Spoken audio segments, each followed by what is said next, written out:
जोहार साथियों, मैं मुकेश बिरुआ, आपका इस चैनल में स्वागत है।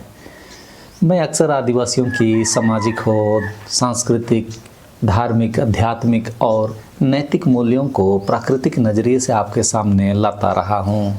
मुझे ऐसा प्रयास इसलिए करना चाहिए क्योंकि खुद आदिवासी होने के नाते आदिवासी मूल्यों की समझ दूसरों से अलग होगी और अपनी होगी, भले गैर आदिवासी कुछ भी सोचे। लेकिन इसी बीच असम की इस खबर ने मेरा ध्यान अपनी ओर खींचा।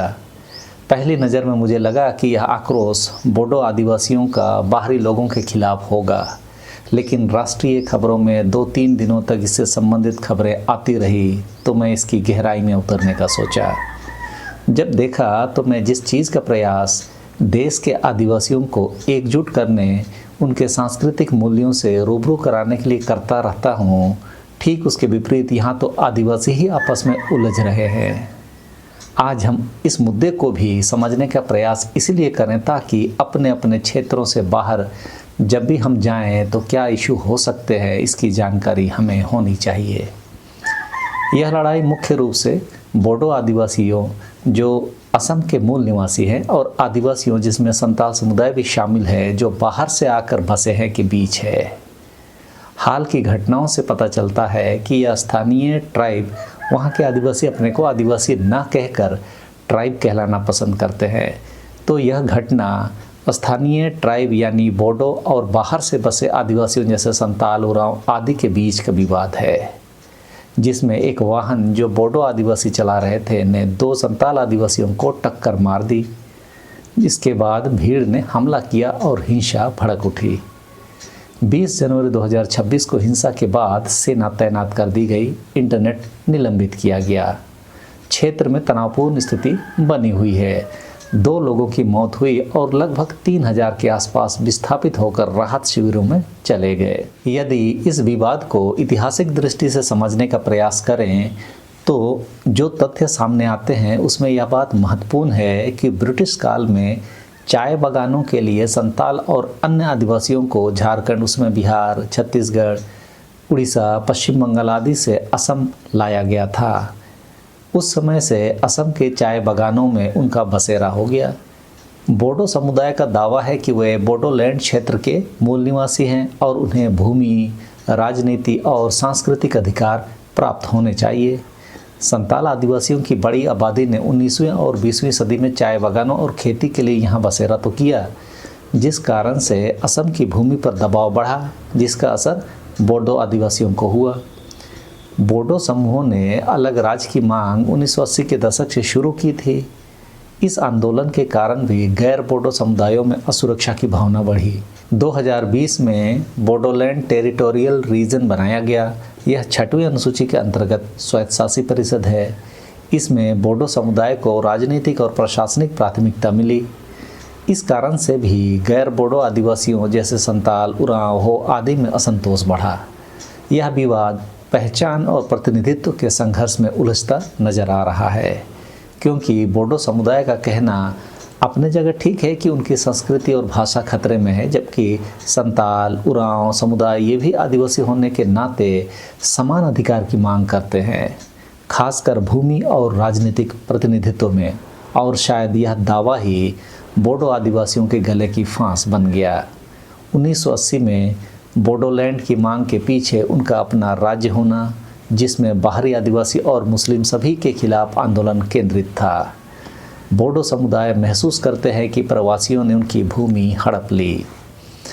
बोडो आदिवासी और बाहर से आकर बसे आदिवासियों की जनसंख्या अनुपात को देखें तो 2011 की जनगणना में बोडोलैंड टेरिटोरियल रीजन की कुल जनसंख्या लगभग 31.55 लाख थी, जहां बोडो लगभग 12 लाख यानी 38%, तो बाहर से आकर बसे आदिवासी लगभग 5.5 से 6 लाख, मतलब लगभग ये अनुपात में अगर देखें तो 2:1 का है। लेकिन कुल आदिवासी जनसंख्या को देखें तो राज्य की आबादी का 12-13% ही आदिवासी है और आदिवासियों के बीच बोडो आदिवासियों की जनसंख्या 35% करीब है।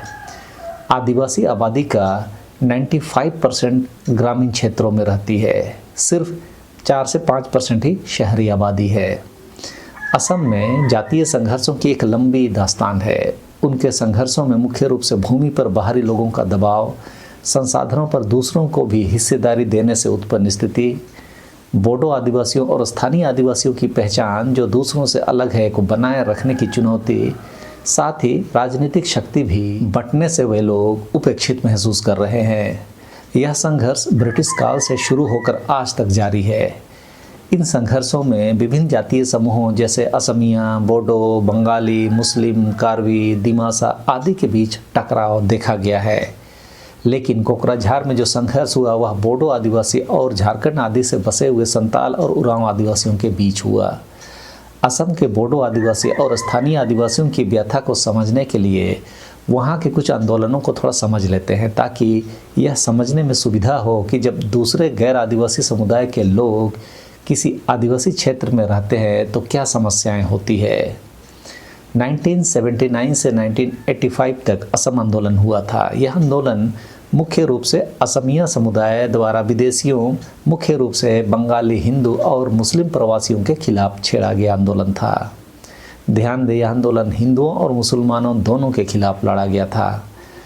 इस लड़ाई का नेतृत्व ऑल असम स्टूडेंट्स यूनियन और ऑल असम गण संग्राम परिषद ने किया था। इसका कारण था कि ब्रिटिश काल से बंगाली प्रवासियों की बड़ी संख्या में उस क्षेत्र में बढ़ोतरी हो रही थी, जो असमिया पहचान और संसाधनों को नुकसान पहुंचा रहे थे। बाहरी लोगों का यह प्रवास 1971 के बांग्लादेश युद्ध के बाद काफ़ी बढ़ा था। इसका परिणाम यह हुआ था कि बड़े स्तर पर जातीय हिंसा फैली, जिसमें असमिया वर्सेस बंगाली, हिंदू व मुसलमान और विभिन्न आदिवासी समूहों के बीच टकराव शामिल थे। इसी के बाद असम समझौता 1985 हुआ, लेकिन लंबे समय तक तनाव भी बना रहा। देश में एनआरसी जैसे मुद्दों को इन कारणों से ही लागू करने की मांग की शुरुआत हुई थी। इसी असम आंदोलन के दौरान नेली यानी कि नागांव जिला में असमिया, मुख्य रूप से तिवा और लालुंग आदिवासियों ने बंगाली मुस्लिम प्रवासियों पर हमला कर खूनी घटना को अंजाम दिया था। 1800 से अधिक मौतें हुई थी और अनधिकृत रूप से 3300 के लगभग लोगों की मौत हुई थी। हजारों विस्थापित हुए। इन घटना ने जाति विभाजन को और गहरा किया। 2008 से 2012 के बीच बोडोलैंड टेरिटोरियल एरिया डिस्ट्रिक्ट में बोडो आदिवासियों और मुस्लिम, मुख्य रूप से बंगाली मूल के समुदाय के बीच कोकराझार और आसपास के इलाकों में हिंसा भड़की। इसका कारण था कि बोडो समुदाय का आरोप था कि मुस्लिम प्रवासी उनकी ज़मीन हड़प रहे हैं। इसका नतीजा यह हुआ कि 2012 में 96 मौतें हुई और 3 लाख से अधिक लोग विस्थापित हुए। महीनों लोग राहत शिविरों में रहे। कार्बी दिमासा संघर्ष जो 2000 से अभी तक रुक रुक कर जारी है। कार्बी आंगलोंग और उत्तरी कछार हिल्स जिलों में कार्बी और दिमासा आदिवासी समूहों के बीच यह हिंसा अंतहीन तरीके से चल रहा है, मतलब अब भी जारी है। यह लड़ाई वास्तव में दोनों आदिवासी समूहों के बीच मिलिटेंट ग्रुप्स जैसे ब्लैक विडो, जो दिमासा आदिवासी समुदाय का है, द्वारा बढ़ाई गई। अलग राज्य या स्वायत्तता की मांग के कारण यह कन्फ्लिक्ट पैदा हुआ, जो भूमि और संसाधनों में किसका कब्जा ज़्यादा रहे वहाँ तक चल रहा है। इस संघर्ष में अभी तक सैकड़ों मौतें हो चुकी है। विस्थापन भी काफ़ी होता रहा है। 2005 में जंगल में नरसंहार जैसी घटना घटी और यह संघर्ष अभी भी जारी है। इसके अलावा गोरेश्वर और खोइराबारी हिंसा जो बोडो और हिंदुओं के बीच 1983 में हुआ, उसी वर्ष बोडो और असमिया हिंदुओं के बीच भी हुआ। मिसिंग आदिवासी और बंगालियों के बीच हिंसा हुई। तो इन संघर्षों का सामान्य ऐतिहासिक कारण वही बाहर से लोगों का प्रवास और जनसांख्यिकी बदलाव रहा है। ब्रिटिश काल में चाय बागानों के लिए संताल, उरांव, हो, मुंडा आदि आदिवासी, साथ ही मुस्लिम और हिंदुओं को भी लाया गया था, जिससे असम के मूल निवासियों को दिक्कत हुई। वहाँ के आदिवासियों में असुरक्षा बढ़ी। इस असुरक्षा को 1971 के बांग्लादेश लड़ाई के दौरान वहाँ से आने वाले बांग्लादेशी प्रवासियों ने और बढ़ाया। यह लड़ाई बांग्लादेश से नहीं था, बल्कि पाकिस्तान को 2 टुकड़ों में भारत ने ही लड़ाई में बांटा था। असम के आदिवासी अपनी पहचान और स्वायत्तता की मांग शुरू से करते रहे और 6वीं अनुसूची के आलोक में अलग राज्य या स्वायत्तशासी परिषद चाहते रहे। 6वीं अनुसूची के आदिवासियों की अपनी इन मांगों के कारण जो लोग बाहर से आए उन्हें अपने अधिकारों से भारत के नागरिक होने के कारण दिक्कत हुई, जिस कारण से उनका स्थानीय आबादी के साथ टकराव हुआ। प्राकृतिक संसाधनों पर नियंत्रण, चुनाव की राजनीति और मिलिटेंट्स ग्रुप जैसे उल्फा या एनडीएफबी जैसे ग्रुप्स ने हिंसा को और बढ़ावा दिया। यह संघर्ष असम की सामाजिक संरचना को प्रभावित करती है, जिसे सरकार ने बोडोलैंड टेरिटरी काउंसिल 2003 जैसे समझौतों से शांति की कोशिश की, लेकिन तनाव अभी भी बरकरार है और वही तनाव छोटे छोटे इंसिडेंट से लॉ एंड ऑर्डर की समस्या पैदा करते हैं। उसी कड़ी में कोकराझार में बोडो आदिवासी और संताल आदिवासियों के बीच उत्पन्न विवाद को हम देख सकते हैं।